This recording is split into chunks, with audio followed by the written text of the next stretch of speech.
बड़ी खबर है, नक्सली संगठन के महासचिव देवजी ने सरेंडर कर दिया है। डिप्टी सीएम विजय शर्मा ने ये जानकारी दी है और बताया गया है उनकी ओर से कि देवजी ने तेलंगाना पुलिस के सामने हथियार डाले हैं। इसके अलावा मल्लव राजू रेड्डी, मुरली और संग्राम ने भी सरेंडर किया है। डिप्टी सीएम ने कहा कि जो नक्सली बचे हैं उन्हें भी सरेंडर के लिए प्रेरित किया जाएगा।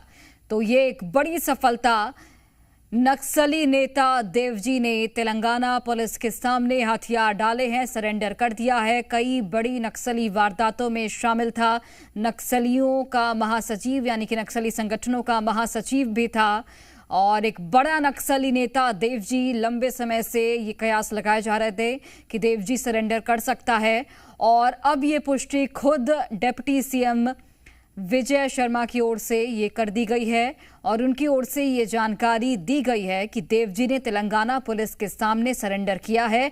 इसके अलावा मल्लव राजू रेड्डी, मुरली और संग्राम ने भी सरेंडर किया है। तो जिस तरीके से नक्सलवाद का लगातार खात्मा हो रहा है तो इसे एक बड़ी सफलता के तौर पर देखा जा रहा है। नक्सली नेता देवजी के सरेंडर को लेकर जो लंबे समय से कयास लगाए जा रहे थे और अब जाकर तेलंगाना पुलिस के सामने इसने हथियार डाले हैं। तेलंगाना पुलिस के सामने देवजी ने, बसवराजू जो पहले जनरल सेक्रेटरी था इसका, उसके बाद देवजी सेकंड सीनियर मोस्ट व्यक्ति था जो अभी जनरल सेक्रेटरी के नाते काम कर रहा था, उसने सरेंडर किया है।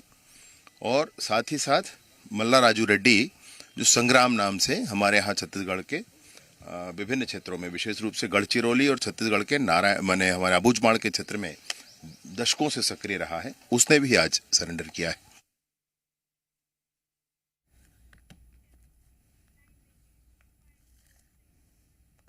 तो चलिए, यहाँ पर सत्य प्रकाश और अनूप अवस्थी हमारे साथ लाइव जुड़ गए हैं। अनूप, सबसे पहले आपका रुख करते हुए, चूंकि एक बड़ी सफलता है ये और नक्सली नेता देवजी ने सरेंडर किया है, लंबे समय से कयास लग रहे थे कि देवजी सरेंडर कर सकता है, लेकिन अब पुख्ता तौर पर जानकारी मिल गई है कि तेलंगाना पुलिस के सामने देवजी ने हथियार डाले हैं। इसके साथ कुछ और बड़े कैडर के नक्सली हैं जिन्होंने सरेंडर किया है। एक बड़ी सफलता। देखिए, ये बहुत बड़ी सफलता है, न सिर्फ तेलंगाना बल्कि छत्तीसगढ़, उड़ीसा से लेके महाराष्ट्र और जितने भी देश में नक्सल प्रभावित राज्य हैं उन राज्यों के लिए, उन राज्य की सिक्योरिटी फोर्सेस के लिए 25 मई 2025 को बसवराजू नारायणपुर का जो अबूझमाड़ जंगल है वहां मारा जाता है। इसके बाद इस बात के कयास लगाए जाते हैं कि आखिरकार माओवादी संगठन का नेतृत्व कौन करेगा, और जो एक नाम उभर के आया वो था वरिष्ठ माओवादी लीडर जो कि केंद्रीय समिति का सदस्य भी है और पोलित ब्यूरो का मेंबर भी है, देवजी, जिसका नाम तिरुपति है, जो कि तेलंगाना का ही निवासी है।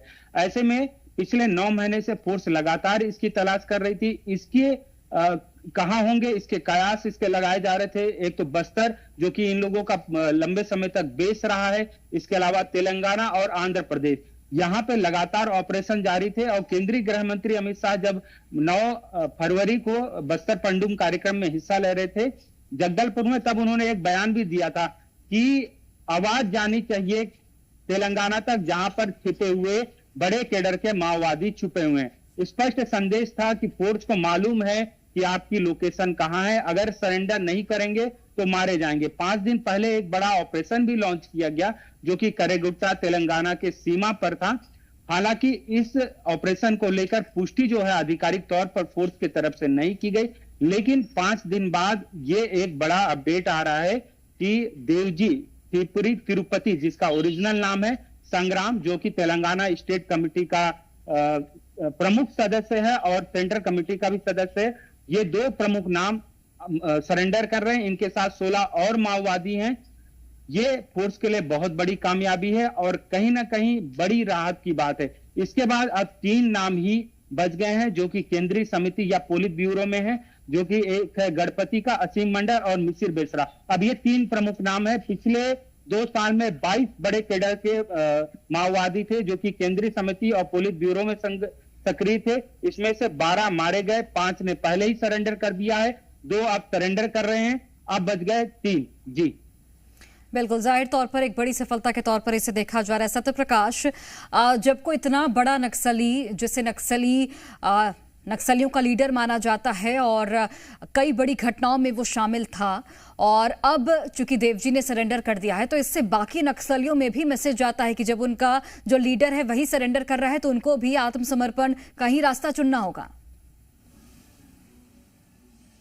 देखिए, माओवादी कैडर में जो महासचिव का पद है वो लीडिंग पद होता है, और हाँ। उस पद पे अभी देवजी था, और देवजी एक वक्त में आतंक का, नक्सल आतंक का पर्याय रहा है। कई सारी ऐसी बड़ी घटनाएं हैं जिसमें देवजी का नाम सामने गाहे बगाहे निकल के आता रहा है। कई मामले दर्ज हैं और इसी तरह से कमोबेश संग्राम के बारे में कहा जाता है। अब ये दो टूक मैसेज है केंद्र और राज्य सरकार दोनों का कि जो भी बंदूक पकड़ के अभी भी मौजूद हैं नक्सली और वो आतंक फैलाना चाहते हैं, वो या तो सरेंडर कर दें, नहीं तो गोली खाने के लिए तैयार हैं। अभी ऑपरेशंस भी लॉन्च हुआ था, और ऑपरेशंस भी इसी वजह से लॉन्च हो रहे हैं कि या तो दबाव बन रहा है नक्सलियों पे, या तो वो सरेंडर करे, और नहीं अगर सरेंडर करते हैं, जो बहुत बढ़िया सरेंडर पॉलिसी बनाई गई है, तो नहीं सरेंडर करते हैं तो उन्हें गोली खाना पड़ेगा। ये दो टूक संदेश है। तो अभी भी जो नक्सली सक्रिय हैं, खासतौर पे जिस तरह से अनूप ने कहा कि गणपति, ये अपने आप में अब मुझे लगता है कि देवजी के बाद सबसे बड़ा नाम है, और उसके अलावा भी दो अन्य हैं। तो ये तीन जो बड़े कैडर हैं, इसके अलावा भी अगर निचले स्तर के कैडर हैं तो उनके लिए सीधा संदेश सरकार का यही है। और खासतौर पर अब तब जबकि देवजी और संग्राम का सरेंडर हो चुका है कि अब वो सीधे सीधे मुख्य धारा में जुड़ जाए, नहीं तो फोर्सेस तैयार हैं। 31 मार्च 2026 तक नक्सलवाद का समूल सफाया छत्तीसगढ़ के साथ साथ देश से होने वाला है। और पिछले कुछ दिनों में, पिछले 3-4 दिनों में भी अलग अलग मंचों पे केंद्रीय गृह मंत्री अमित शाह दो टूक के बात रख सके हैं, कर सके हैं। तो ये समझिए कि नक्सलियों के पास कोई अब ऐसा मौका नहीं है कि वो लंबे वक्त तक हथियार उठा के घूमेंगे, या तो मारे जाएंगे या वो सरेंडर करेंगे। जाहिर तौर पर, चलिए, आप दोनों का ही बहुत धन्यवाद हमसे बातचीत करने के लिए। और जाहिर तौर पर एक बड़ी सफलता है ये, और जिस तरीके से देवजी ने सरेंडर किया है और बाकी जो नक्सली हैं उसके साथ उसने भी सरेंडर किया, तो इसे एक बड़ी सफलता के तौर पर देखा जा रहा है। और जो टारगेट सेट किया गया है उस टारगेट की ओर हम लगातार बढ़ते हुए भी नजर आ रहे हैं, और डिप्टी सीएम विजय शर्मा ने भी इसकी जानकारी खुद दी है।